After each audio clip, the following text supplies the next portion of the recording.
저녁들은 드셨습니까? 벌써 교육을 소리 좀 줄이겠습니다.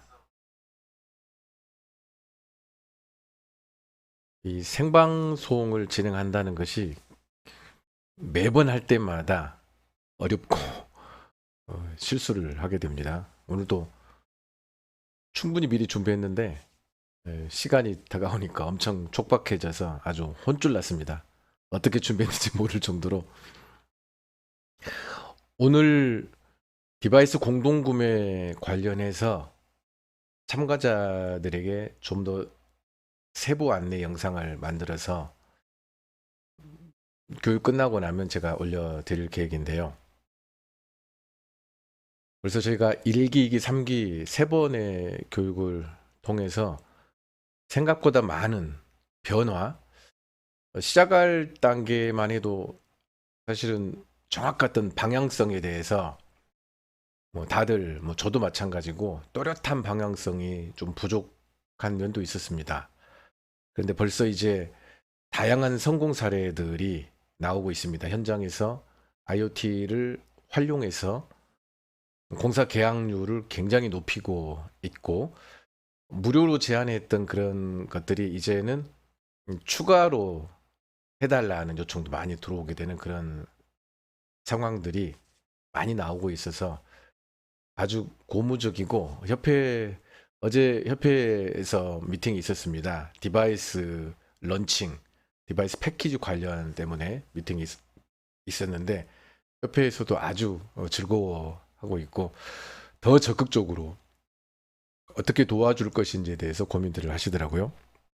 저희가 5월 말일쯤에 스마트 플러스 인테리어 포럼이 있습니다. 그 포럼에서 스마트 인테리어 분과에 진행되고 있는 상황들을 조금 더 디테일하게 설명하고 오픈해 달라고 저한테 강의라기보다 설명을 좀 해달라고 제 요청이 들어와서 그날은 제가 아주 자신 있게 이렇게 일을 만들고 있으니 협회 소속된 회사 대표 여러분들 적극적으로 도와주십시오. 대한민국 기축 시장의 IoT 확산은 저희 소상공인 분들이 주축이 되어 있는 인테리어 분과에서 만들고 있으니 관망하지 말고 확실한 액션을 취해 주십시오라고 얘기하려고 합니다.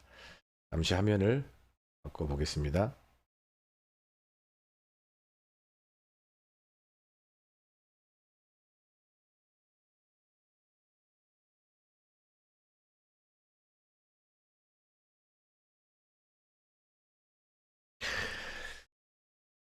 자, 이제 1박 2일의 교육을 끝나고 심화 과정이라는 이름으로 저희가 온라인으로 대표님들 다시 접하게 됐습니다.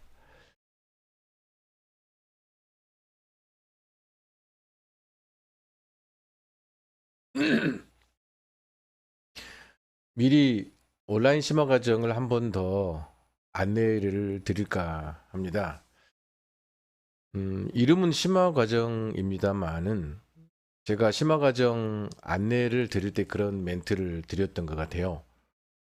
대표님들과 저희가 1박 2일이라는 스마트 인테리어 교육이 인연이 돼서 이렇게 또 심화 과정까지 연결돼 있는데 저희가 앞으로 쭉 가는 하나의 과정으로 생각해 주시라고 제가 말씀을 드렸던 기억이 납니다.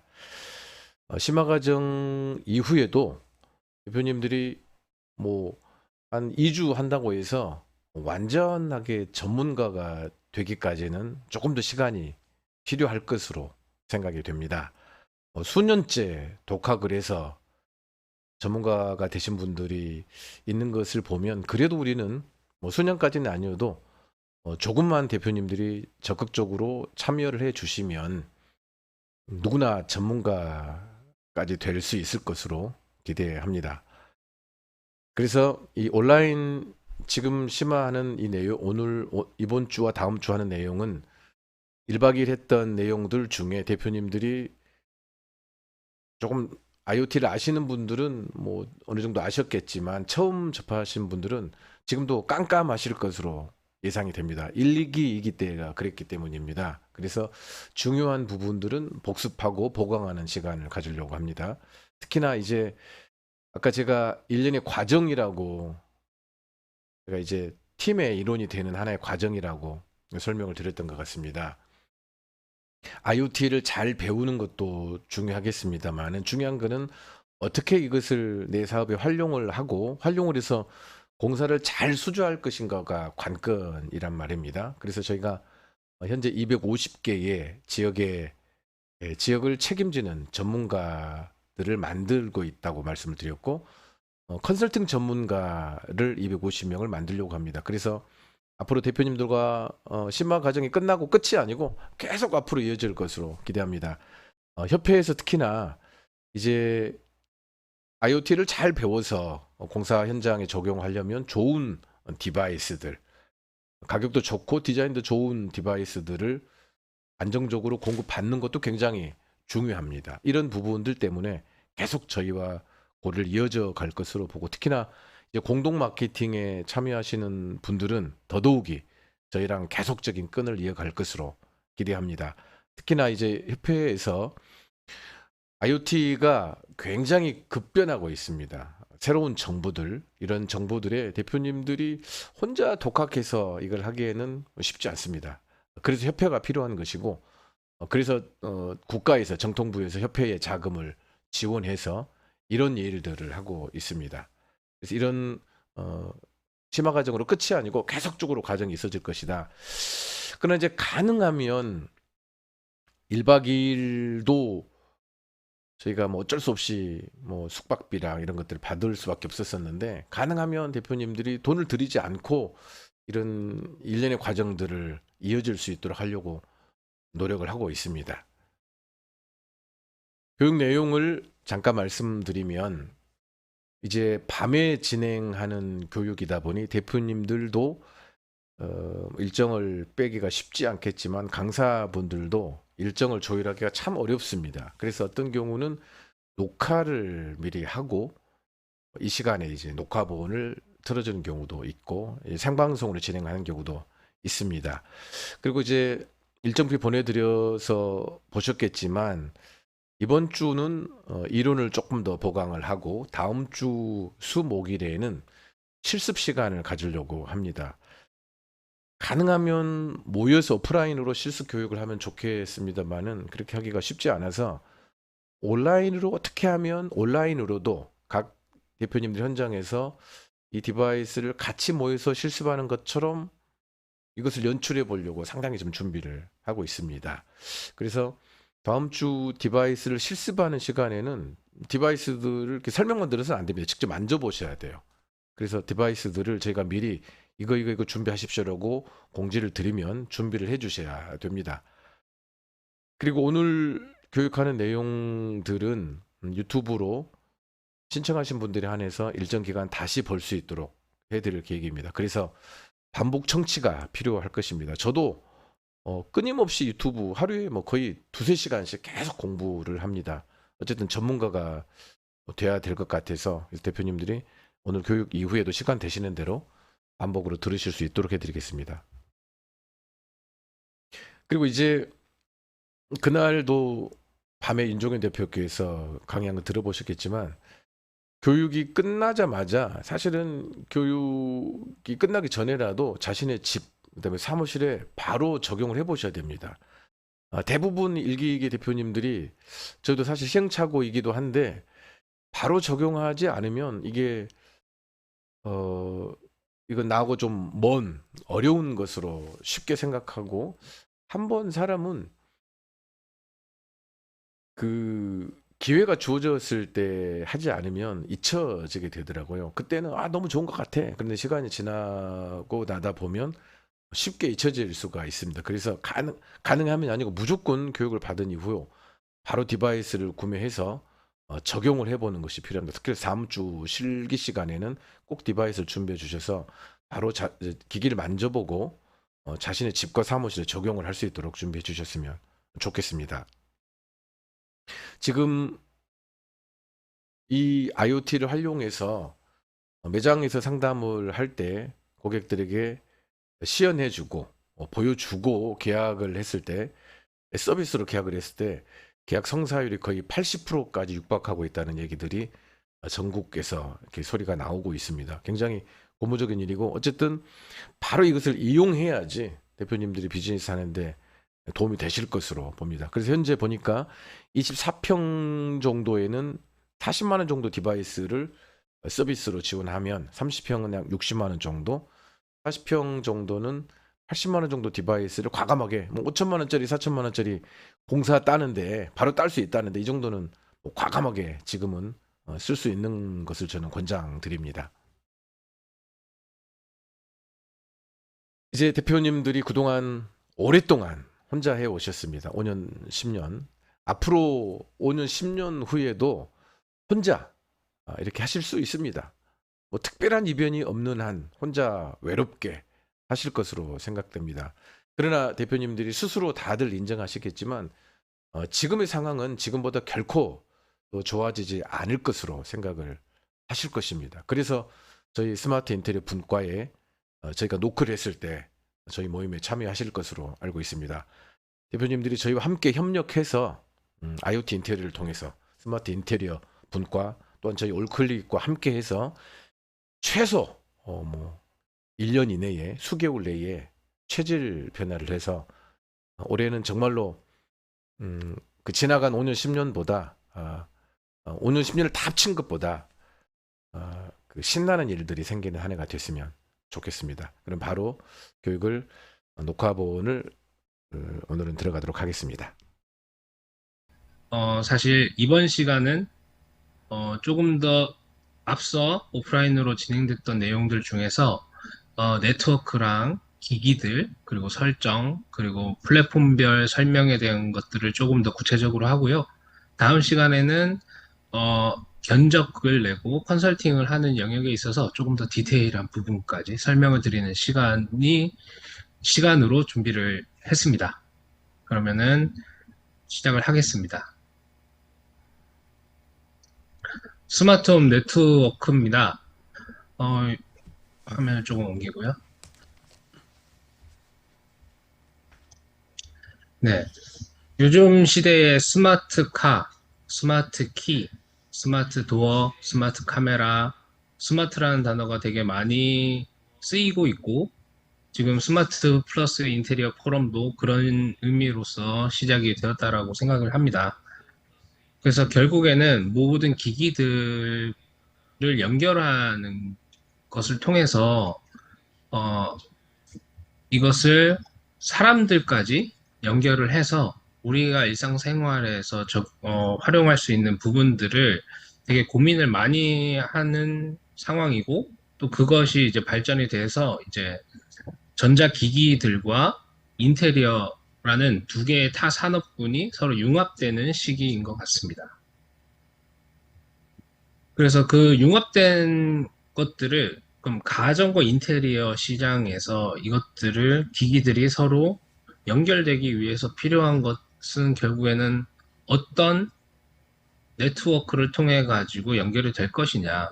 지금 보시는 화면은 초기에 IoT 초기에 사용되던 블루투스, 뭐 와이파이 다이렉트, 뭐 스레드, GPRS, 5G, NB-IoT 뭐 지금도 쓰고 있지만 시그포크 뭐 되게 다양한 이제 네트워크들을 사용을 해서 수많은 기기들이 나왔습니다. 하지만 이제 어느 정도 시장이 성숙을 하면서 교통정리가 끝난 현재 상황에서 블루투스 스레드 지그비를 한데 묶은 메터라는 표준 프로토콜이 만들어졌고, 이 대형 구글, 애플, 삼성, 뭐 아마존, 이제 대형 공룡 기업들이 서로 이제 메터를 통해서 표준 프로토콜에 맞는 기기들을 만들고 제공을 하자. 그래서 브랜드 간의 울타리를 없애고 이제 고객의 사용성에 의해서 더 많이 사용할 수 있게 하자라고 이제 모이게 되었죠. 그래서 사실 메터에 대해 가지고 조금 더 디테일하게 설명을 했으면 좋을 것 같은데요. 매터라는 것은 사실 지급이나 스레드를 기반으로 두고 있는 표준 프로토콜이고, 이거의 가장 큰 장점은 애플 기기가 만약에 메타를 지원한다 그러면 삼성 스마트 띵스에서도 등록하여서 작동할 수 있다. 이게 가장 큰 장점이고, 또 한 가지 특징은 이 모든 기기들과 이 네트워크를 통하는 친구들은 와이파이 통신, 그러니까 이 플랫폼을 운영하고 있는 서버를 통하지 않는다면 사실 작동이 안 되는 그런 문제가 있었어요. 하지만 이거는 메터가 적용이 되면 이 내 집 공간 안에서만큼은 자체적으로 서버로 데이터가 전달이 되지 않고 집 안에 있는 허브 하나에서 이 모든 것을 관제를 해서 내가 설정한 자동화가 작동이 되도록 하는 방식으로 지금까지 고민되었던 인터넷 불연결 문제에 대한 거를 어떻게 어느 정도 해소할 수 있다라는 게 가장 큰 장점입니다. 그래서 대략적으로 지금 말씀드리는 네트워크 종류들 통신 방법 중에 지급이 블루투스, 와이파이, NFC 등이 있는데요. 어, 제일 많이 앞서서 들고 있는 게 지급일 겁니다. 해외 시장은 조금 특성이 다를 수 있으나 국내에서만큼은 대형 가전의 경우는 와이파이를 활용하고요. 그리고 블루투스 같은 경우에는 되게 쉽고 빠르게 사용할 수 있어서 블루투스를 되게 많이 활용하고 있지만, 어, 과거에는 보안의 문제도 이슈가 한 번 있었고, 지금은 블루투스가 아무래도 업데이트가 돼가지고, 블루투스 6.0으로 업데이트되면서 보안 문제도 많이 해소가 되어 있는 상태입니다. 그리고 현재 국내 시장에서 소형 기기들, 센서류를 비롯한 소형 기기들은 대부분이 지급이의 방식을 채택하고 있습니다.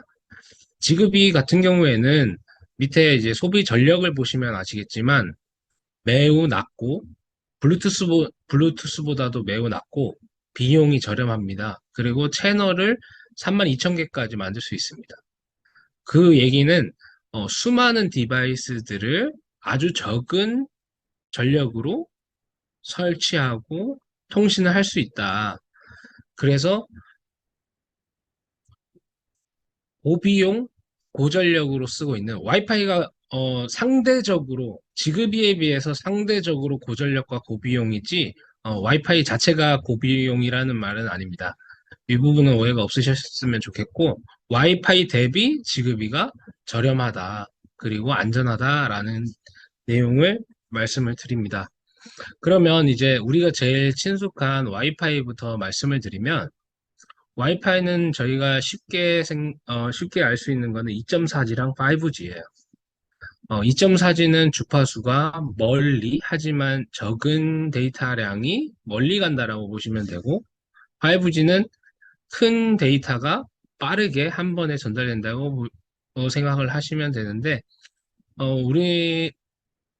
우리나라에서는 일반적으로 두 개를 모두 다 함께 쓰는 방식과 분리해서 쓰는 방식을 모두 다 사용을 하고 있습니다. 하지만 이제 IoT 기기들 중에는 2.4G 대역을 쓰는 것이 대부분이고 근래에 출시되고 있는 신규 제품들에 한해서는 5G도 지원하고 있는 기기들이 나타나고 있는 추세입니다. 그래서 앞선 시간에는 2.4G 대역이 뭐 멀리 가고 안정적이다라고 말씀드렸고 대부분의 디바이스가 2.4G라고 말씀을 드렸지만 이거는 IoT 시장의 흐름이 그렇지 시장이 그렇듯이 하루아침에 눈 떠고 일어나면 새로운 신규 제품들이 계속 출시되고 있는 실정입니다. 그래서 결국에는 마진 구조라든지 이제 제품의 가격에 따라 가지고 더 고가의 5G 대역을 쓰는 제품들도 곧 출시가 되고 있고 그래서 그 부분들은 항상 와이파이 스마트 기기라고 일단은 확인이 되시면 그 부분이 어떤 대역을 지원하는지를 확인하셔가지고 설치가 이루어져야 됩니다. 그래서 밴드 스티어링 얘기를 이제 잠깐 하고 가면 밴드 스티어링은 2.4G 대역과 5G 대역을 동시에 사용을 하면서 가장 빠른 쪽으로 연결하면서 이제 스위칭이 되는 기능입니다.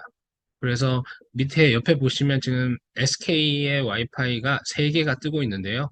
2.4G가 붙어 있는 것과 5G가 붙어 있는 것과 그렇지 않는 거 한 개가 있습니다. 이 중에 뒤에 아무 글자가 안 적혀져 있는 와이파이 신호가 이제 밴드 스티어링을 적용하고 있는 와이파이라고 생각을 하시면 되고요. 그리고 2.4G 대역과 5G는 각각에 적혀진 것으로 확인을 하시면 됩니다. 다음으로 넘어가서 이제 지급이죠.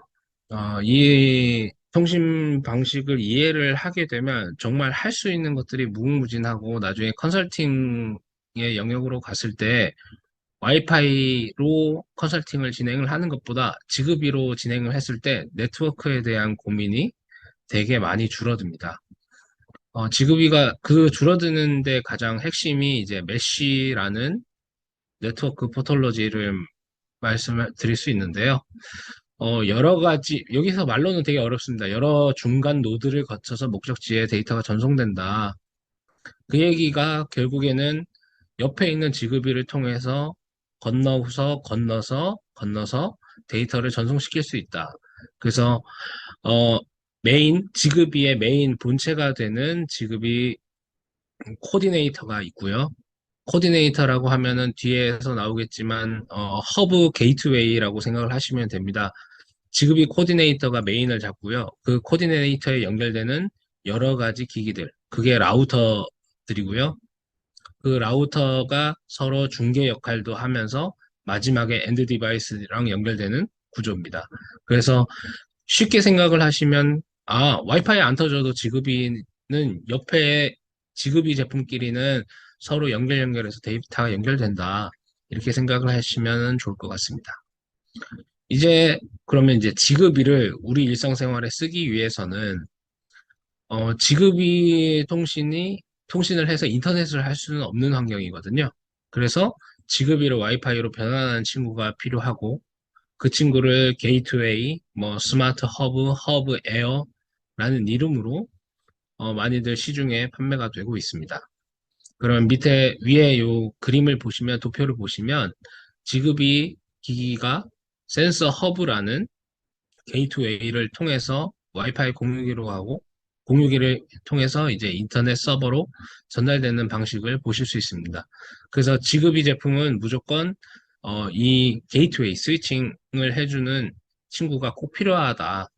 이 부분을 항상 인지하시고 나중에 시공이 이루어졌을 때 지급이 제품을 설치를 하려면 무조건 게이트웨이도 필요하다.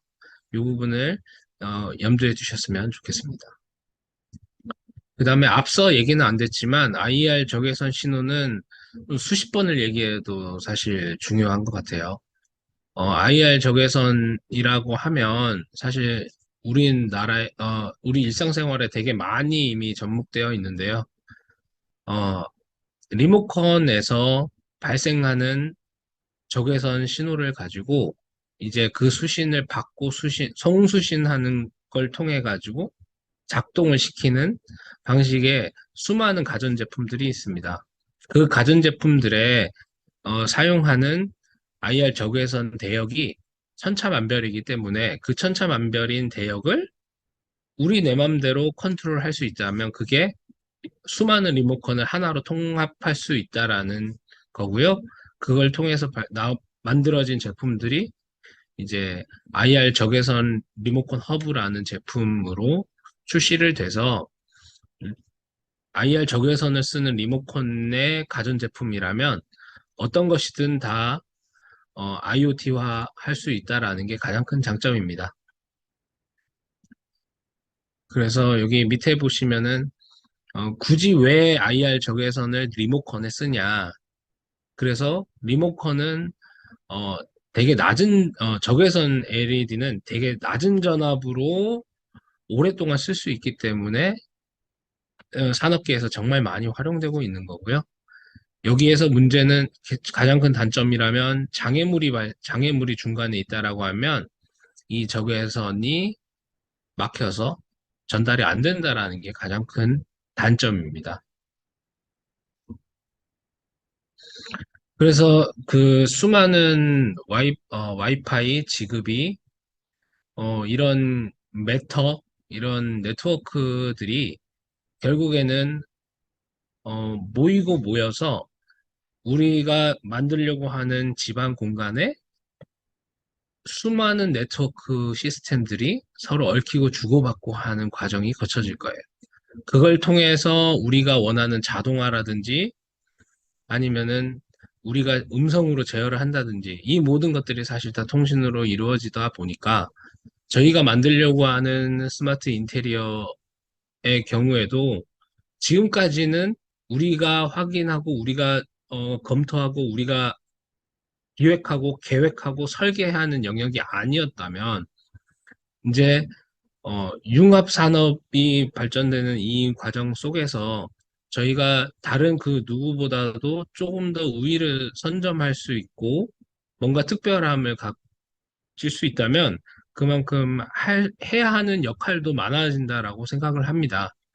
그래서 이 네트워크에 대한 부분이 수십 번을 얘기해도 사실 부족함이 없는 부분이고요. 이거를 알아야만 사실 이 뒤에 모든 기기들을 어떻게 설치되고 이 기기가 어떻게 설정이 되고 이런 내용들을 이해하시기가 정말 좋을 것 같아가지고 어, 네트워크 설명을 다시 한번 드렸습니다. 이제 그러면은 기기에 대한 내용을 이제 말씀을 드릴 건데요.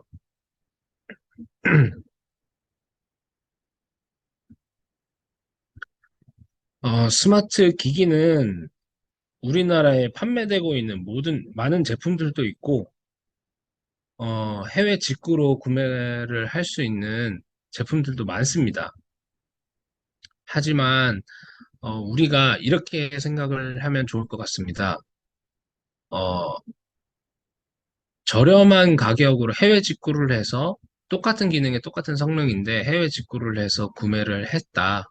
그래서 내가 이 시공 능력을 가지고 시공을 했을 때 그 순간에 뭐 매출과 뭐 고객의 만족도 모두 다 만족할 수 있지 않을까라는 생각에 쉽게 움직일 수도 있어요. 하지만 저는 생각이 그렇습니다. 이 IoT 기기를 통해 가지고 스마트 인테리어가 진행되었을 때 결국에 고객이 일상생활을 하는 공간을 만들어 드린 거고 일상을 선물했다라고 생각을 합니다. 그런데 그 일상 속에서 어떤 문제가 발생을 하거나 그랬을 때 일상이 일단 먼저 타격을 받고 그것 또한 이걸 만들어준 이제 기업이나 이제 사업체에게 분명히 책임에 대한 거를 논할 수 있을 거예요.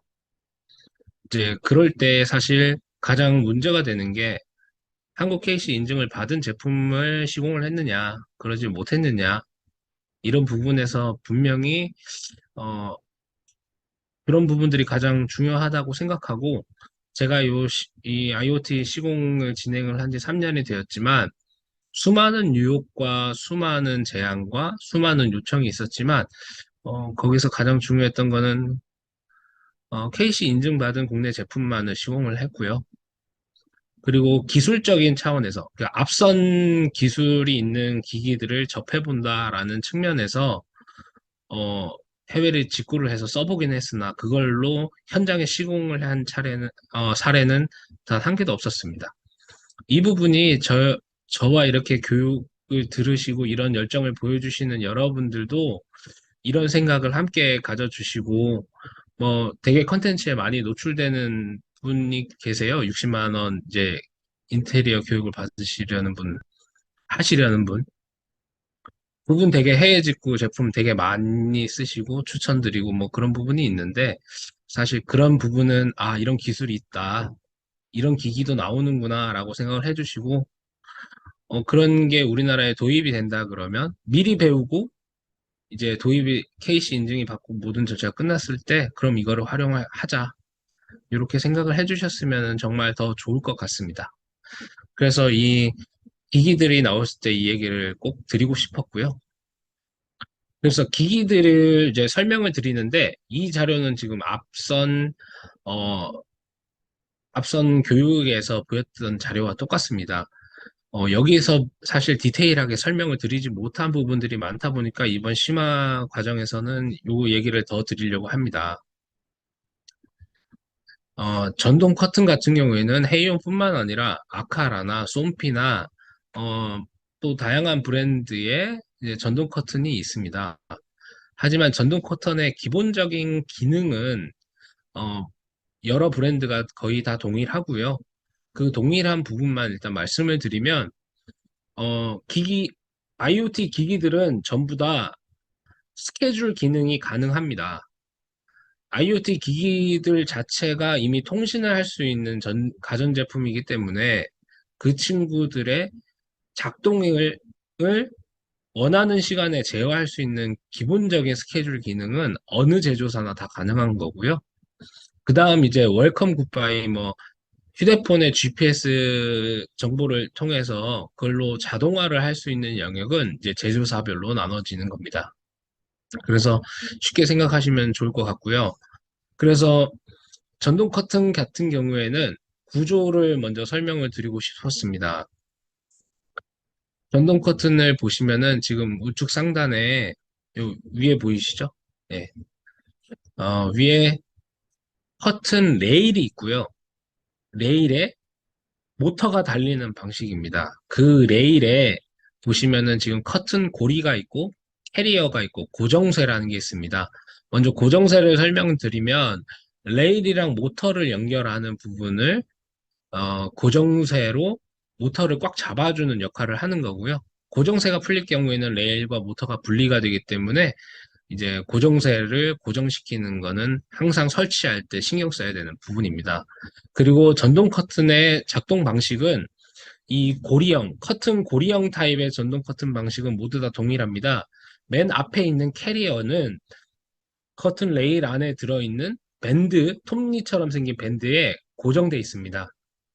그러면 우측에서 모터가 돌면서 이 캐리어의 밴드와 연결된 것을 캐리어를 움직여줍니다.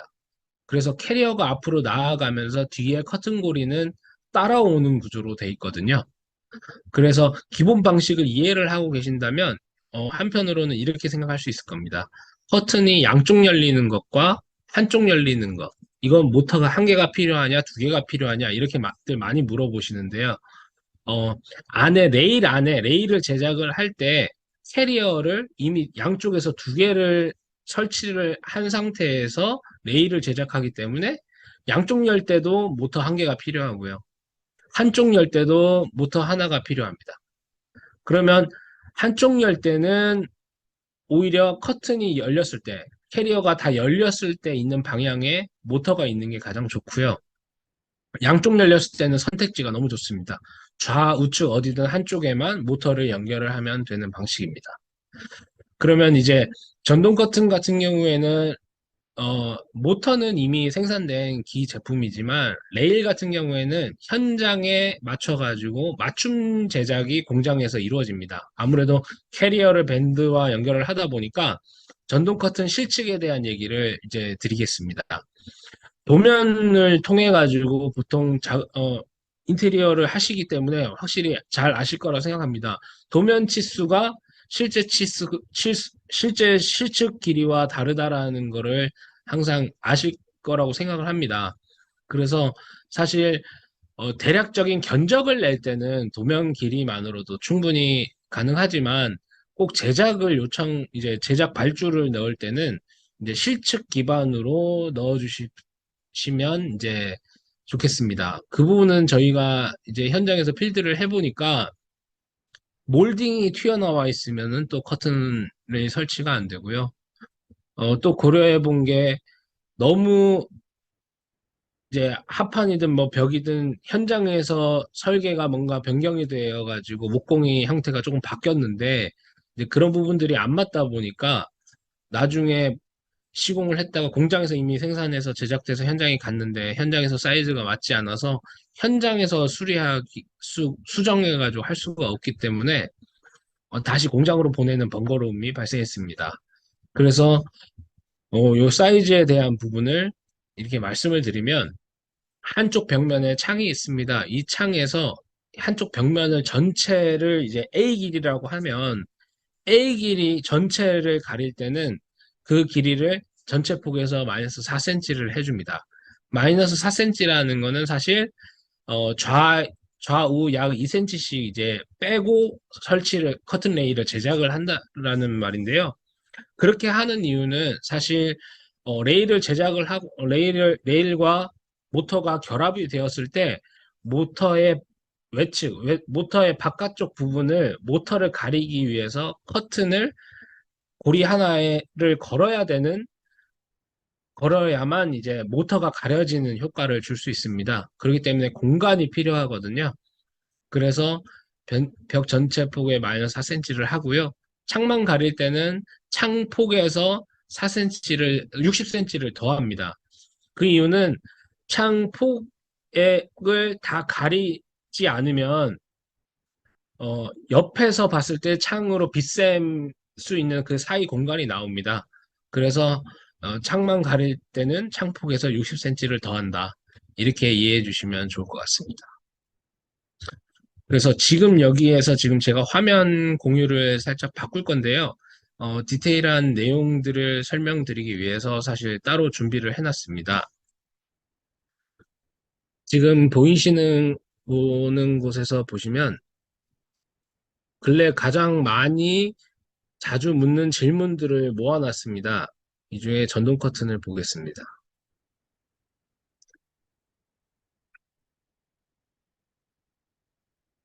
네. 설치하기 전에 고려해야 할 사항이 있나요? 아까 말씀드렸듯이 꼭 실측을 통해 가지고 해야 합니다. 그리고 전동 커튼 컨트롤러, 그러니까 모터를 의미하는 건데요. 모터는 연동 설정을 해야 되기 때문에 지금 헤이온 모터 같은 경우는 2.4 와이파이 대역을 쓰는 제품이다 보니 2.4 와이파이가 있어야 되고요. 각 제조사별, 각 브랜드별 그 지원하는 와이파이 대역이나 아니면 와이파이가 아니라 지급이 모델이라고 하면 그 대역이나 아니면 지급이 같은 경우에는 게이트웨이를 필수적으로 고려를 해야 됩니다. 그리고 레일을 천장에 설치하고 모터는 어느 쪽에 달아야 되냐. 앞서 말씀드린 내용을 똑같이 이게 제일 질문이 많은 것들을 모아다 보니까 결국엔 똑같은 이야기를 한 번 더 하게 되는데요. 한쪽으로 열릴 때는 커튼은 모이는 쪽에 모터를 두어야 가려지고요. 양쪽 열릴 때는 상관이 없습니다. 그리고 혼자서도 충분히 설치하냐. 이 물음에서는 사실 여러 가지 얘기가 있습니다. 어, 혼자서 충분히 설치할 수 있는 거는 사실 길이에 따라 다릅니다. 한 4m까지는 혼자 어떻게든 설치를 할 수가 있고요. 4m 이상일 경우에는 항상 2명 이상의 인원이 있어야만 뭐 안전사고에도 문제가 없지 않을까 싶습니다. 저희는 시공팀은 항상 뭐 3m가 넘어가는 순간 저희는 모든 시공기사가 2인 1조로 움직입니다. 그 부분은 좀 참고해 주시면 좋겠고요. 한쪽 열림이나 양쪽 열림을 다른 타입으로 변경이 가능하냐? 레일 같은 경우에는 그 안에 밴드가 들어간다라고 제가 말씀을 드려가지고 그 밴딩 같은 경우에 이미 작업이 공장에서 이루어지다 보니까 이제 그 부분은 이제 다시 공장을 통해서 다시 수정 작업이 이루어져야 되는 부분입니다. 그래서 현장에서 어, 직접 수정을 하기에는 사실 시간과 이제 나중에 뭐 안에 부자재가 부서질 가능성이 조금 있다라는 점 생각해 주시면 좋겠습니다. 그러면은 질문은 여기서 보여드렸고요. 그 다음에 설정하는 방법을 보여드리고 싶어서 사실 요거를 준비를 했습니다.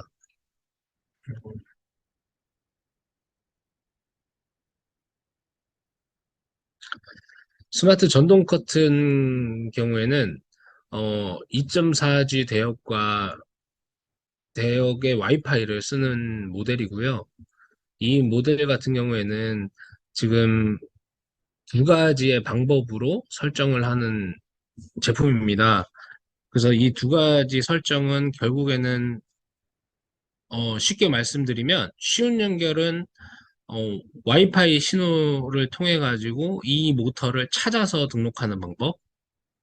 그리고 두 번째는 이 기기 자체에서 와이파이 신호를 내뿜게 하고 그걸 잡아서 설정하는 방법. 두 가지가 있습니다. 이 두 가지 부분에 대해 가지고는 제가 지금 설명드리는 이 부분은 제가 링크로 제가 전달을 드릴 테니까요. 어, 사실 여기에는 전동 커튼뿐만이 아니라 헤이홈에서 판매되고 있는 모든 제품에 대한 설치 연결 방법들이 다 나와 있습니다. 그리고 유튜브에도 지금 올라가져 있고요. 그래서 조금 더 시간을 가지고 차근차근 한번 만져보시면은 충분히 이해하실 수 있을 거라고 생각이 듭니다. 그러면은 다시 화면을 바꾸도록 하겠습니다.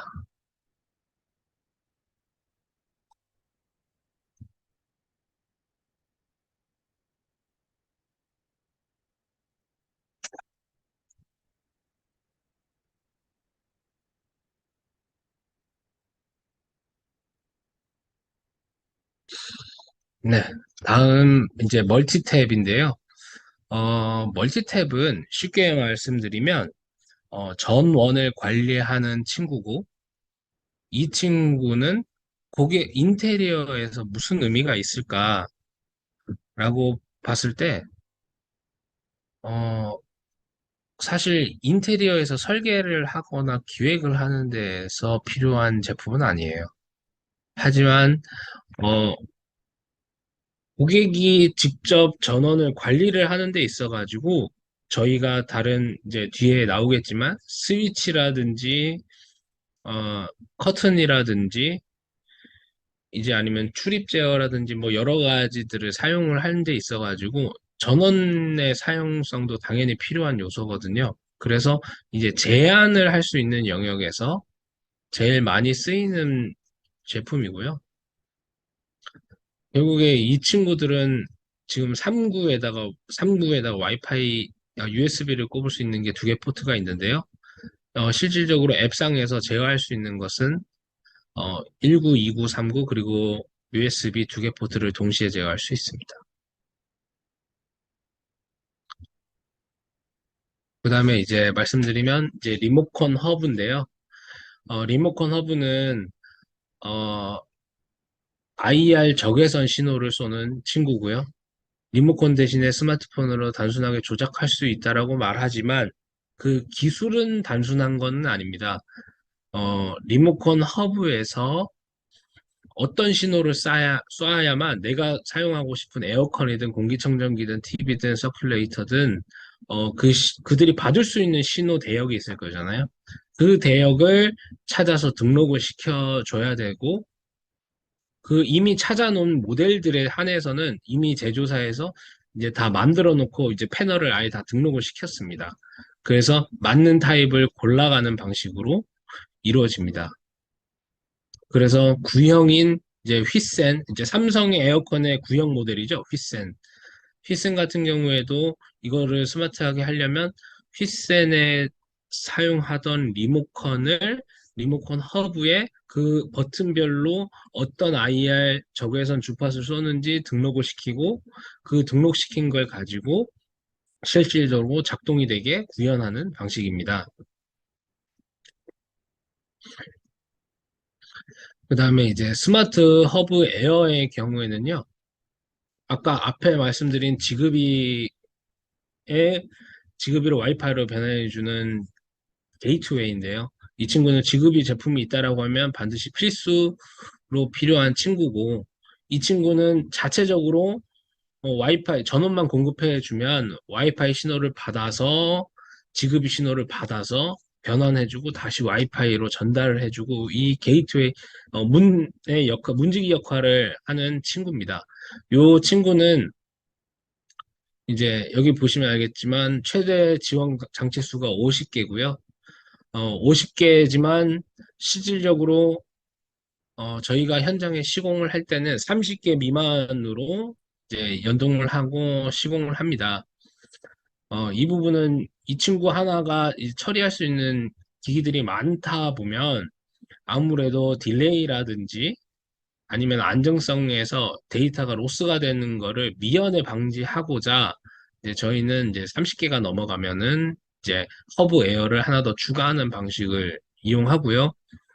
허브 에어의 경우에는 사실 어, 기존 옆에 있는 보면 허브라는 제품에 비해 가지고 활용도가 너무 많습니다.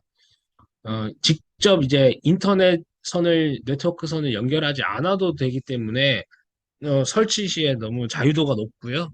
그리고 실제 집안에서 기기들을 30개까지 설치를 해가지고 이용을 하는 게 거의 30개 정도면 충분히 이제 커버가 되는 부분이다 보니까 한 집에 요 허브 에어 하나를 두고 지급이 제품을 늘려가는 방식으로 시공을 하는 것을 추천을 드립니다.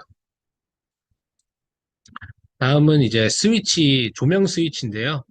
조명 스위치는 먼저 앞서 설명을 드려야 될 게, 어, 우리가 조명을 끄고 켜는 기존의 일상생활을 생각을 해보시면, 조명 자체, 등기구 자체가 스마트해질 수도 있고요. 등기구에다가 전원을 공급시키는 스위치가 스마트해질 수도 있습니다. 하지만 지금 여기에서 제가 보여드리는 거는 등기구에 공급되는 전력을 제어하는 스위치에 대한 영역이고, 스위치는 와이파이 통신을 하는 친구와 지급이 통신을 하는 친구 두 가지로 나눠지게 됩니다. 이거는 어느 제조사나 다 똑같고요.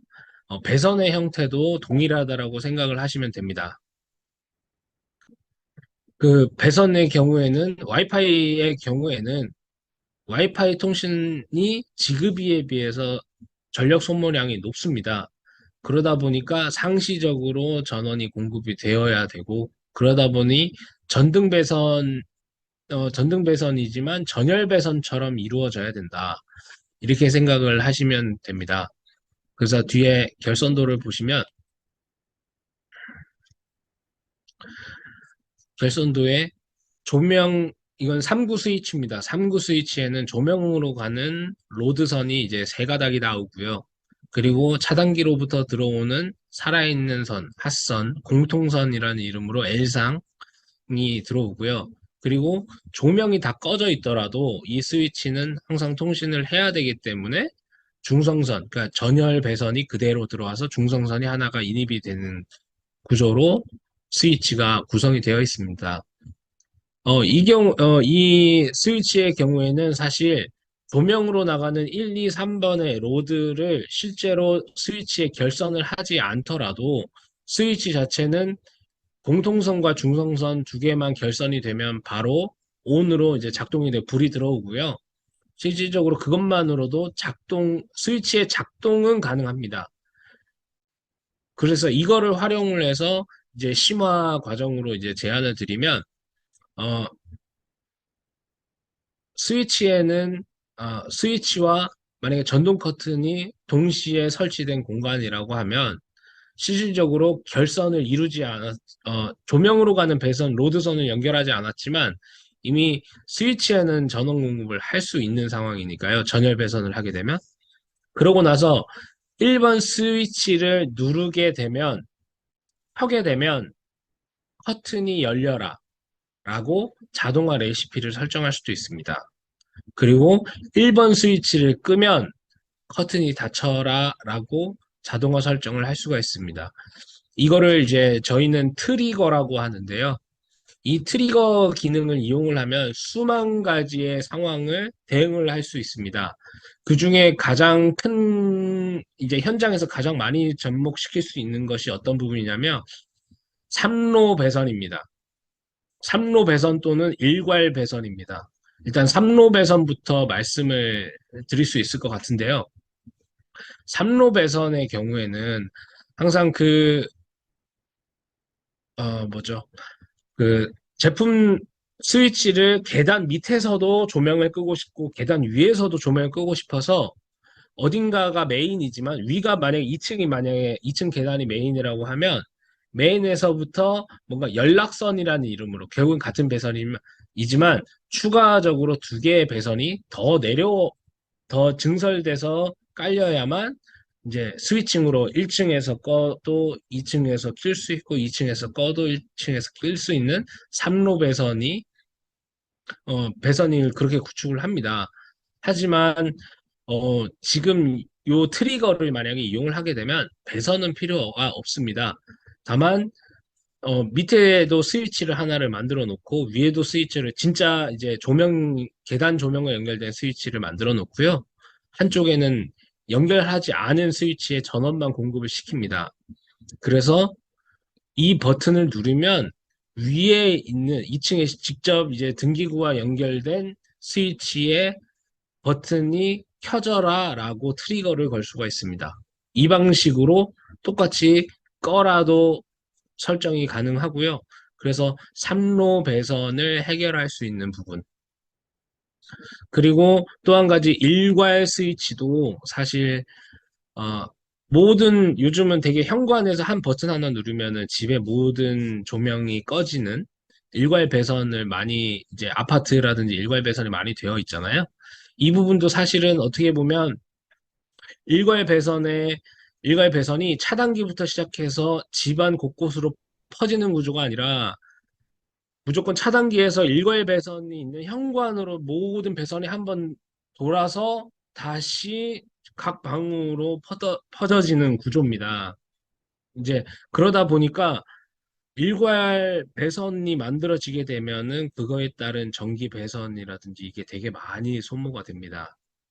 이 부분도 사실 일괄 배선 필요 없고요. 차단기에서 각 방으로 줄 수 있는 스위치 다 그냥 만들고요.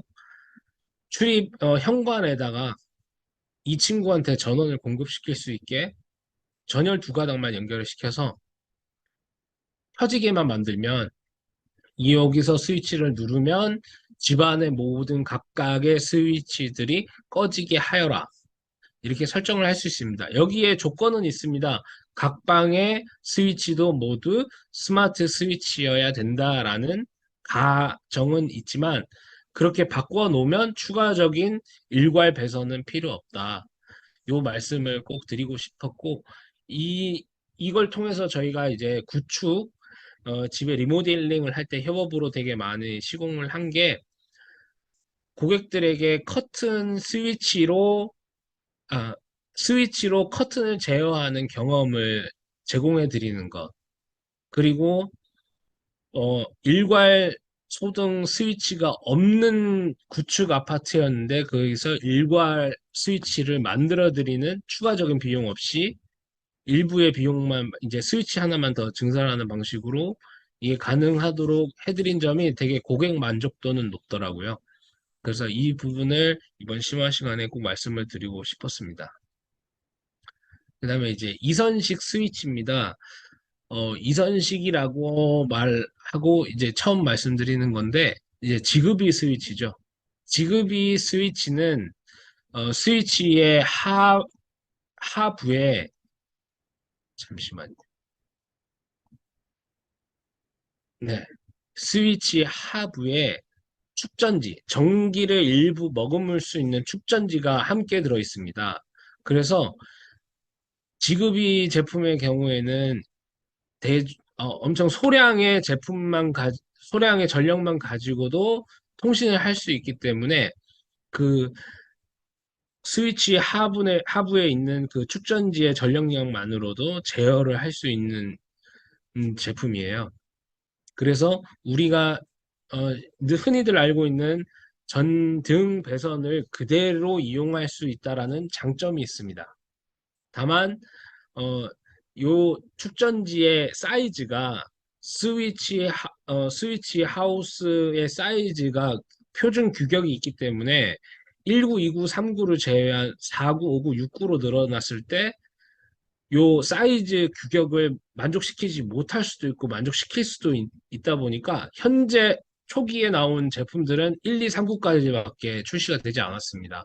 하지만 올해 이제 2분기 이후, 3분기부터 이제 하반기죠. 6월 이후에는 이제 같은 지급이 스위치라도 1구부터 6구까지 다양한 구수가 이제 시중에 많이 판매가 될 거고 이제 헤이엄도 마찬가지로 판매가 될 걸로 지금 내용을 보고받고 있는 상태입니다.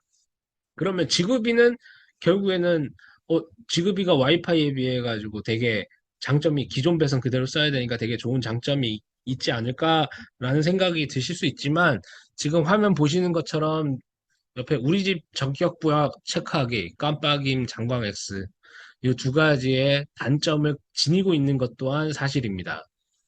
이제 전격 부하를 체크를 해야 된다라는 영역은 사실 이 친구가 지급이 통신을 하기 위해서 어, 기존에 머금고 있어야 될 전력 양이 있다 보니까 허용할 수 있는 스위치가 버틸 수 있는 용량의 한계가 정해질 수밖에 없습니다. 모든 스마트 스위치는 기계식 스위치, 똑딱이 스위치라고 하죠. 그거에 비해서 되게 허용할 수 있는 용량에 따라 가지고 가격이 천차만별입니다. 물론 비싼 제품의 경우에는 뭐 16암페어라 그래가지고 16암페어에다가 220볼트를 곱하게 되면 거의 800, 1000에 가까운 이제 전력 전격 부하를 다 버틸 수 있는데요. 어, 지금 여기 나온 제품 같은 경우에는 최대 부하가 1구는 100와트, 2구와 3구는 250와트로 제한을 하고 있습니다.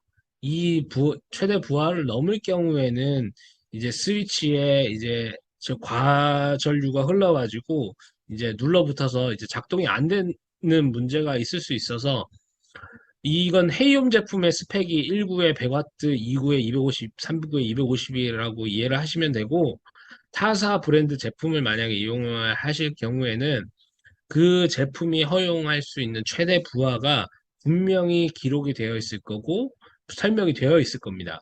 그걸 고려를 해서 한 개 로드, 조명으로 가는 로드에 달려있는 등기구에 조명 전격 부하는 항상 체크를 하고 시공이 이루어져야 되는 부분입니다.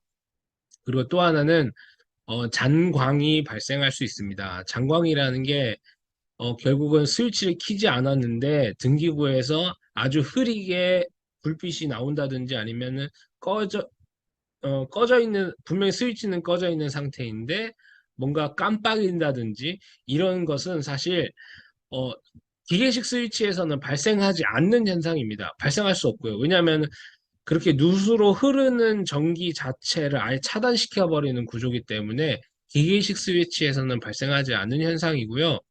이렇게 전자식 스위치, 스마트 이제 IoT 스위치 같은 경우에는 스위치 내부에 전류가 흐르다 보니까 이제 요 흐르는 것이 등기구로 전달이 되어서 일부 장광이라든지 깜빡이 현상이 일어날 수 있습니다. 그래서 이 부분은 노이즈 필터라는 이름으로 시중에 되게 많이 판매가 되고 있고요.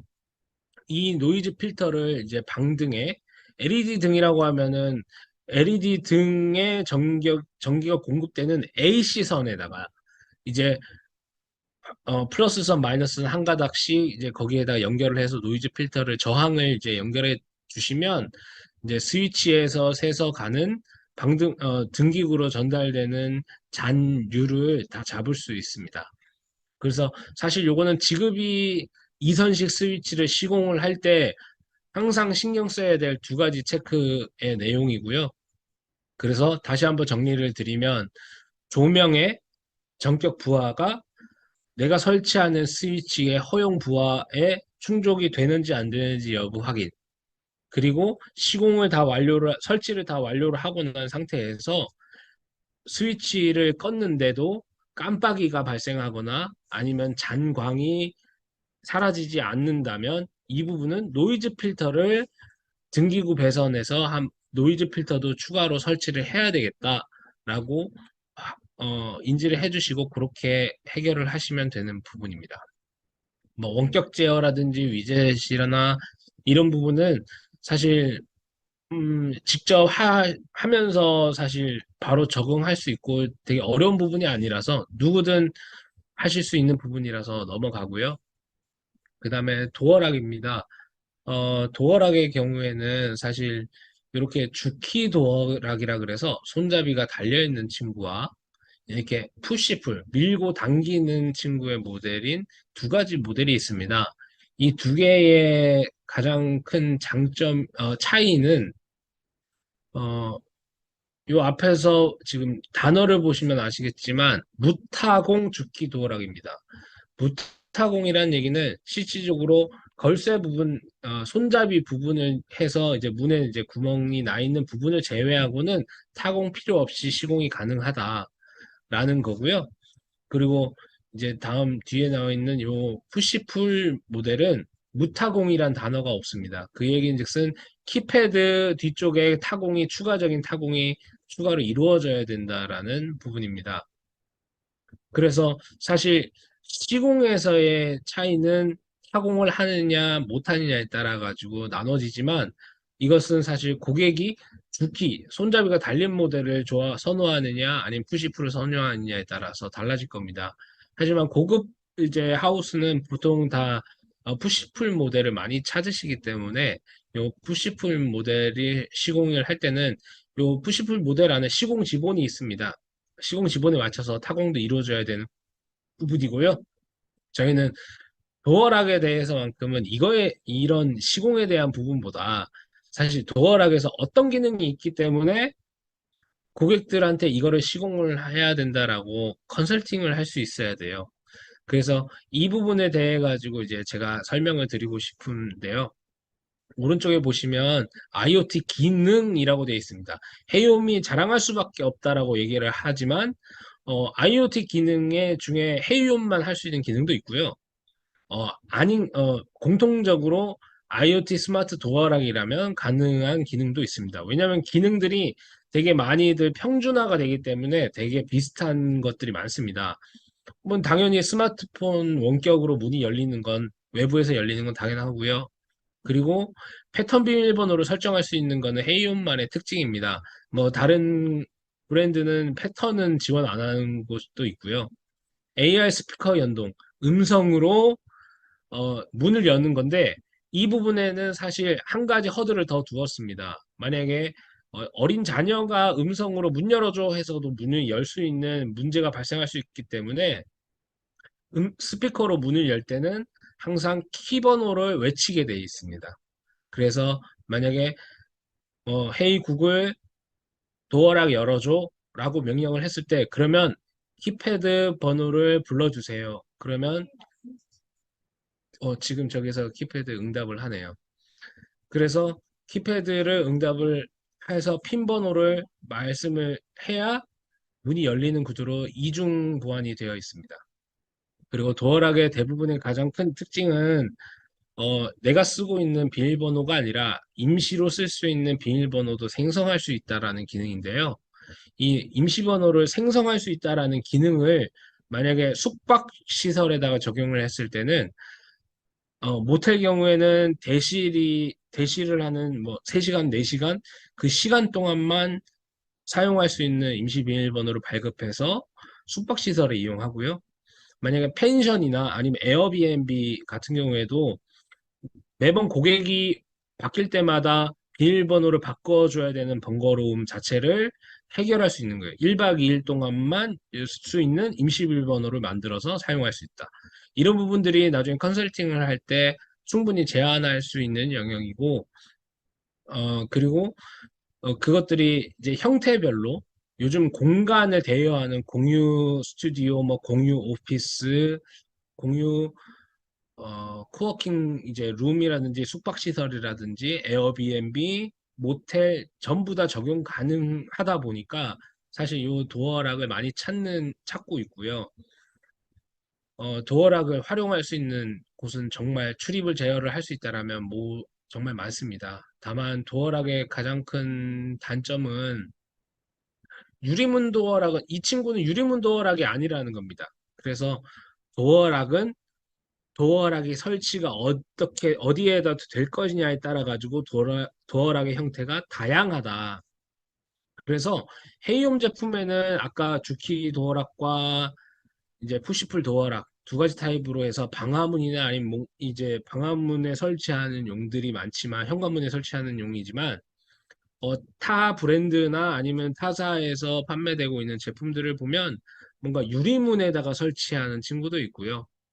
아니면은 나무 집안 방문에다 설치하는 친구도 있고 사물함에다 설치하는 용도 있습니다. 그래서 이 부분은 도어락의 기본 기능이 이 정도가 있구나. 이걸 통해서 컨설팅을 할 때 이렇게 아이디어를 가지고 접근을 하면 되겠다라는 측면에서 이해를 해주셨으면 좋겠습니다. 그래서 뭐 스피커 연동하는 부분, 이제 자동화 배터리 알림, 경보 기능. 이 경보 기능은 이제 요거는 스마트 도어락만의 특징은 아니고요. 도어락을 만들고 우리 국내에서 인증을 받기 위해서는 화재 시에 이제 높은 고온을 감지하면 경보음이 울리고 자동으로 열려야 된다라는 기본적인 법적으로 지켜야 될 소방법상 지켜야 될 기능입니다. 그래서 이것 또한 기존의 도어락과 당연히 똑같이 다 들어가 있는 것을 확인하시고 시공을 하시는 게 이런 부분에서 차이가 나는 거예요. 케이시 인증을 받았다라고 하면 소방법을 통과한 그러니까 화재나 정전 시에 자동으로 열리는 개폐가 열리는 방식의 제품이냐 아니면 화재 시에도 감지 못하고 얘가 열리지 않아서 나중 인명피해까지 이뤄질 수 있다 보니까 인증받은 제품을 시공하는 거를 추천을 드립니다. 그 다음에 이제 센서류들인데요. 어, 도어 센서 뒤에 이제 온습도 센서, 모션 센서, 이제 다양한 센서들, 뭐 해용 제품에는 없지만 뭐 조도 센서, 레이더 센서, 뭐 제실 감지 센서 되게 많은 센서군이 있습니다. 이 센서군들이 결국에는 데이터, 정보들을 각각의 데이터를 수집을 하고 그걸 통해서 자동화를 만들 수 있는 영역을 활용할 수 있기 때문에 이 센서류들이 있는 거고요. 이 센서류들이 결국에는 다 시공이 설치를 하고 이제 하는 제품들을 보면 거의 대부분 이렇게 동전 모양의 CR2032라는 배터리를 쓰는 친구들이 되게 많습니다. 배터리를 쓴다는 친구는 전부 다 전력의 양이 을 적게 소모하고 있구나. 그래서 적게 소모하니까 와이파이는 아닐 것 같다라고 생각을 하고 접근을 하시면 딱 보면 이 친구는 통신 방식이 지급이 방식이구나. 이렇게 접근을 하시면 좋을 것 같고 온스톡에도 보면은 뒤에 보여드리겠습니다. 배터리가 트리플 A 건전지를 쓰고 있죠. 그래서 배터리만으로도 얘가 화면도 알려주고 데이터도 수집하고 데이터 통신을 하고 있구나. 그래서 되게 저전력으로 하는 지급이 제품이다. 그렇기 때문에 이 친구들은 항상 지급이 제품을 설치하기 위해서는 허브 에어라든지 허브라든지 허브 에어라든지 뭔가 게이트웨이가 필요하다. 이렇게 인지를 하면 좋을 것 같습니다. 기기를 등록하는 플랫폼에 따라서 기기가 지금은 한정적으로 정해져 있는데 현재 출시까지는 그렇고요. 메터가 적용이 된다, 메터가 출시된 제품들이 많아진다 그러면 사실 어, 어떤 플랫폼을 선택하고 어떤 기기를 선택해야 될지는 온전히 고객의 선택 영역이 되는 겁니다.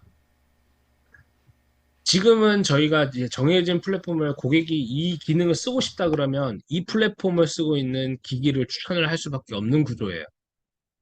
하지만 이제 메터가 적용된 제품들이 많이 출시가 되면 고객이 어떤 선택을 하든 간에 고객이 원하는 플랫폼을 가지고 우리가 시공을 할 수 있어야 고객의 만족도를 채울 수 있습니다. 하지만 그 영역들이 사실은 국내 시장에서는 사실 스마트띵스가 가장 확장성이나 이제 이런 부분에서 가장 높을 거라고 기대하고 있고요. 그래서 기기에 대한 부분은 이 정도로 마무리를 할까 합니다. 제가 이제 기기에 대한 것들을 이제 설명을 드렸고, 기기 대신에 실질적으로 스마트띵스와 헤이홈, 아니면 뭐 다른 타 플랫폼들이 어떻게 작동이 되고 있고, 어떻게 보여지는지 그 UI에 대해서 보여드리고 싶었습니다. 그래서 지금 화면을 조금 바꿔가지고 UI가 어떻게 적용을 되고 있는지 그 부분을 좀 보여드리겠습니다. 네, 네.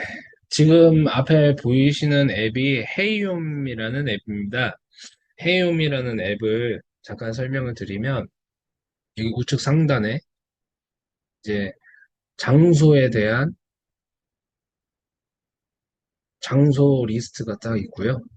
장소를 누르게 되면 그 장소 속에 공간별로 이렇게 구분을 지을 수 있습니다. 방 관리라는 이름. 그래서 이거는 원하시는 방을 만들어도 되고 줄여도 되고 네, 그런 거고요. 지금 여기 보시면은 거실 등 스위치가 설치가 되어 있고 에어컨이 설치가 되어 있는데 이 에어컨을 제어하는 거는 맨 하단에 있는 리모컨 허브, 거실이라는 이름의 리모컨 허브에 LG 에어컨을 등록을 해서 그것을 IR 적외선 신호를 쏴서 제어하는 방식으로 만들어져 있습니다. 이 리모컨 허브 제품을 실질적으로 처음에 헤이홈 앱에다 등록을 하게 되면 아무것도 없는 화면이 나옵니다. 이 화면에서 추가하기 버튼을 누르게 되고요. 추가하기 버튼을 누르시면 기본적으로 시중에 판매되고 있는 모든 제품은 아니지만 저희가 계속해서 이 제어할 수 있는 패널들과 브랜드를 만들어서 넣고 있습니다. 이러면 일일이 검색을 하실 등록을 하실 필요가 없으시고요.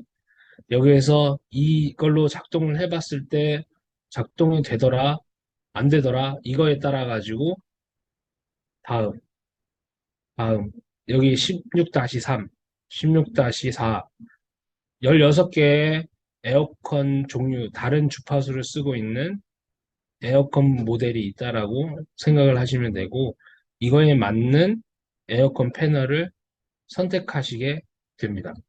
그렇게 해서 작동하는 방식입니다. 에어컨뿐만이 아니라 셋탑박스, 셋탑박스 같은 경우에는 KT 올레 셋탑박스도 있고요. 그리고 선풍기 같은 경우에도 미디어라는 해외 브랜드도 있고 그 검색은 이제 해보시면 되고 이 검색에서 나타나지 않는 것들은 이제 요 밑에 내려보시면 DIY라는 기능이 있습니다. 요걸 통해서 기본의 패널만 그냥 선택을 하고 그러면 제가 학습을 할 수 있게 이렇게 해서 리모컨을 실질적으로 하나씩 하나씩 학습을 해서 이 친구를 작동시키는 방식으로 등록해서 사용하는 방식으로 하실 수 있습니다. 자, 그러면 여기에는 지금 허브 에어를 통해서 에어컨 감지, 도어 센서를 에어컨 날개에다 부착을 시켰고요. 거실 등을 사용을 하고 있습니다. 이제 침실은 다 똑같으니까 욕실에는 라인 LED가 설치가 되어 있죠. 이제 요 헤이홈 제품, 헤이홈에서 이제 1차적으로 설치된 제품을 추가적으로 삼성 정수기와 연결되어 있는 스마트띵스로 가져오겠습니다. 스마트띵스에 가져오는 방법은 여기 상단에 보시면 플러스 버튼이 있고요. 기기 추가가 있습니다. 기기 추가에 수많은 브랜드들이 가능하고요. 여기 이 중에 우리는 헤이홈 제품에 등록을 했으니까 헤이홈 제품을 누르게 되고요. 계정 연결을 눌러서 계정, 계정과 연결시켜서 작동을 할 수 있도록 모든 헤이홈에 등록된 제품들을 땡겨오는 방식으로 됩니다. 요거를 계정과 계정을 연결해서 땡겨오는 방식이다 그래가지고 C2C 연동이라 그러고요. 지금 점차 스마트띵스가 이번에 새로운 제품을 출시를 하다 보니까 기기 추가 중에 메터를 지원하는 기기들은 숫자 코드만 입력해라. 요렇게 메터 이제 기기들한테 요런 번호가 찍힐 겁니다. 그럼 이것만 등록을 하면 어느 제조사든 삼성 스마트띵스에 등록이 가능하다. 이렇게 이해를 하시면 좋을 것 같습니다. 그래서 지금 아까 거실을 봤는데 이제 헤이홈에 있던 거실과 두 개를 같이 비교를 해서 보겠습니다.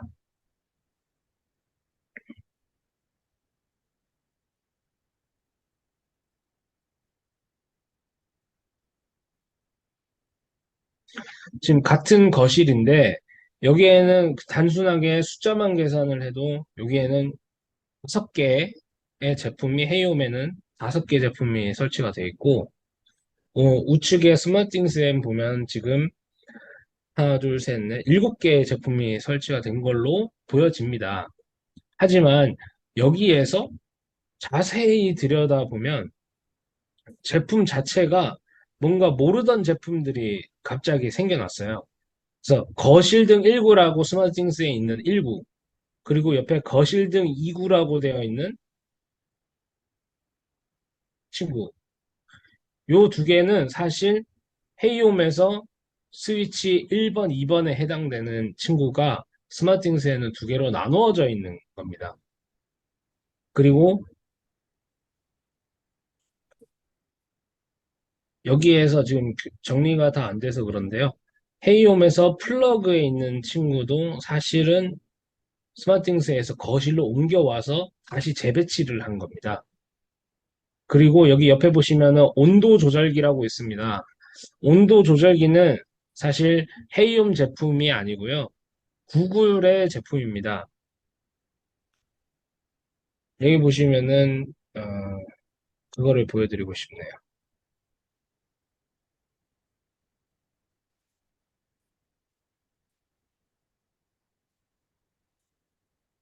기기 추가해서 실제로 이 소회로에서 기기가 설치가 되어 있는데 설치된 제품들 중에서 지금 이 공간에서는 어, 온도 조절기, 구글의 온도 조절기와 삼성의 정수기, 그리고 헤이홈의 제품군들이 세 가지 제조사가 동시에 세팅되어 있는 상황이거든요. 그래서 이 구글 온도 조절기 같은 경우에는 사실 저희가 시공한 제품이 아닙니다.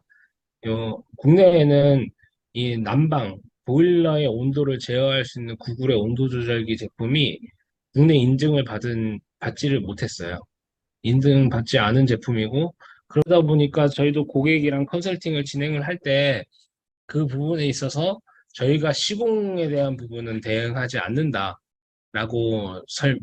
안내를 드렸고, 그래서 마지막, 다른 업체를 통해서 설치를 하셨고, 설정에 대한 부분만 저희가 마지막에 최종적으로 제어를 하셔야 되기 때문에 그 부분만 저희가 작업을 해드린 케이스입니다. 그래서 지금 그 UI를 보여드리고 싶었고, 삼성에서 직접 생산하고 판매되는 삼성 정수기를 한번 볼 건데요. 이 삼성 정수기는 아이콘 모양에서 보시면 아시겠듯이 그 설치 타입의 정수기입니다. 그 정수기가 이제 IoT화가 되어서 그 속에서 살균 시간이 언제고 냉수와 온수 둘 중에 사용할 수 있는 제어도 정할 수 있고요. 지금 필터의 잔여량이 얼마인지도 확인할 수 있게 이렇게 IoT화가 되어 있습니다. 이제 그러면 이 친구들을 기기를 여기다 설치해서 이제 작동되는 거는 아시겠지만 충분히 이해하실 거라고 생각을 하지만 여기서 가장 중요한 포인트는 요 하단에 있는 자동화입니다. 이 자동화가 이제 고객이 원하는 만족하는 이제 모든 게 오토로 돌아가는 시스템을 만드는 건데요. 여기서 지금 보시면 아시겠지만 단순합니다. 여기에서 고객이 원했던 거는 각 공간별로 끄고 켜는 거. 근데 끄고 킬 때, 조명을 킬 때는 조명만 켜지고, 꺼질 때는 에어컨도 같이 꺼졌으면 좋겠어요. 가 고객의 니즈였습니다. 그래서 그 니즈에 맞춰가지고 자동화 세팅을 하는데, 자동화 세팅법을 잠깐 설명을 드리면, 자동화 페이지에서 플러스 버튼을 누르고, 모드 만들기를 합니다. 그래서 뭐 명칭을 정하고요. 동작에서 기기를 제어할 건지, 누구한테 알려줄 건지, 장소의 상태를 변경할 건지에 대한 여러 가지 거가 있는데요. 먼저 기기 제어를 보시면 어떤 에어컨을 다음 에어컨을 껐으면 좋겠어요. 그래서 한 가지의 동작이 들어갔습니다. 또 동작 한 개를 더 추가를 만약에 하게 되면 이건 동시에 여러 가지를 해도 됩니다. 그리고 라인 LED가 켜졌으면 좋겠는데 어떤 색상으로 선택이 되고 밝기는 어느 정도 밝기가 되었으면 좋겠다. 이렇게 얘기를 하고 마지막은 기기가 아니라 이 루틴이 작동될 때 멤버한테 알려줬으면 좋겠다. 요 기능을 넣어서 이제 설정을 하게 되면 실질적으로 이 공간에서 이 버튼을 눌렀을 때 작동이 되었을 때 그 내가 원하는 자동화가 이루어지고 그 피드백이 전달이 되는 겁니다. 이 자동화가 실질적으로 내 공간, 내가 주인인 공간을 내가 쓸 때도 도움이 되는 거고요. 이거를 상업적으로 이용하시는 관리를 해야 되는 측면에서 시설 관리를 해야 되는 측면에서도 여기 보시면 장소가 두 가지가 있습니다. 다인당과 소해로. 이런 식으로 장소를 늘려갈 수 있는데 스마트띵스는 10개까지 현재 지원하고 있습니다. 그래서 10개 지점을 한 개의 계정으로 제어할 수 있다. 관리할 수 있다. 이 부분이 어떻게 보면 스마트 오피스 아니면 나중에 상가 아니면 프랜차이즈 기업들이 되었을 때 각 지점별로 관리를 할 때 이 관리할 수 있는 보드 자체마저도 이렇게 플랫폼을 활용을 해서 사용할 수 있다. 이 부분을 보여드리고 싶었고요. 이제 스마트 띵스도 보여드렸으니 이제 LG 띵큐도 한번 보여드려야죠. LG 띵큐는 실제 제가 스마트 띵스도 쓰고 LG 띵큐도 쓰고 다 테스트로 저희가 쓰고 있는데요. 띵큐에는 헤이홈 제품들을 연결을 해 두었습니다. 저는 집에 헤이홈 제품의 커튼이 설치가 돼 있다 보니까 이제 거실 커튼, 이제 제 방 커튼, 안방 커튼 이런 식으로 다 되어 있는데요.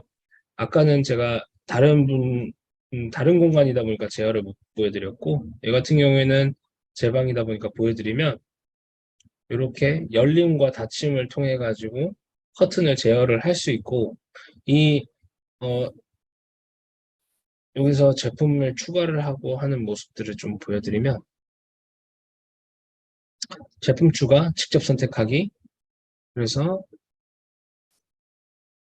LG 싱큐 같은 경우에서는 LG 싱큐 앱 자체에서 판매하고 있는 스마트띵스랑 마찬가지로 세탁기 건조기 그리고 이제 소형 가전 같은 경우에는 아카라와 헤이엄 두 개의 브랜드의 제품들을 같이 연결하여 사용할 수 있습니다. 아카라를 보니까 이제 스위치도 있고 모션 센서도 있고 플러그, 이제 허브, 블라인드 컨트롤러, 열림 감지 센서 오른쪽에 조도 센서, 커튼 컨트롤러 이렇게 있고요. 헤이홈은 전구, 모션 센서, 플러그, 허브예요. 이 정도 제품군이 지금 현재 지원하고 있습니다. 그래서 LG 띵큐는 이렇게 구성이 되어 있고 연결할 수 있는 거는 헤이홈과 아카라가 연결이 되어 있다. 이렇게 인지를 해주셨으면 좋겠고요. 이제 구글을 한번 보여드리면 구글은 보통 이제 음성 AI 스피커를 사용하는 분들이 되게 많이 하는데 선택지는 많습니다. SK에서도 누구라는 이제 AI 솔루션, AI 어시스턴트, AI 비서가 있고요.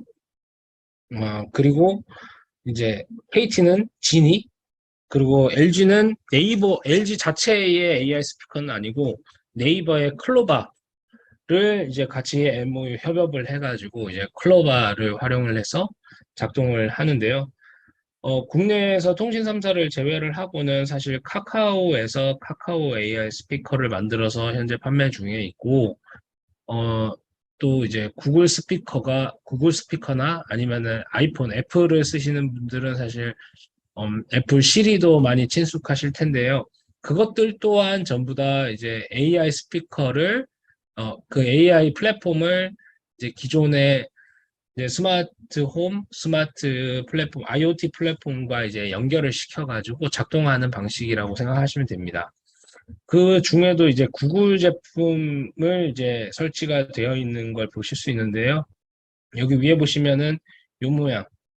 구글, 지금 제가 이걸 선을 다 빼놔가지고 지금은 이렇게 화면이 잘 안 나오는데, 지금 구글 스피커가 연결되어 있고 그 밑에 이제 헤이움 제품과 아카라 제품 이제 등등등 이제 기타 IoT 제품들을 같이 등록을 하고 연결을 해서 구글이란 플랫폼에서 구현을 시켜 놓은 겁니다. 구글이란 플랫폼도 크게 다를 게 없는 게요. 이게 무드등 같은 경우에도 무드등 밝기 조절을 이렇게 할 수 있고요.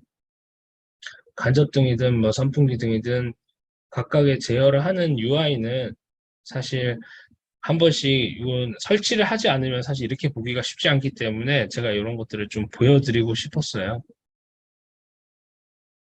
그래서 이거는 스피커의 볼륨을 조절하는 방식이고요. 이 친구들은 전부 다 설치를 할 때도 마찬가지입니다. 아까 스마트띵스에서 보여드렸듯이 기기 설정에서 구글 호환 가능.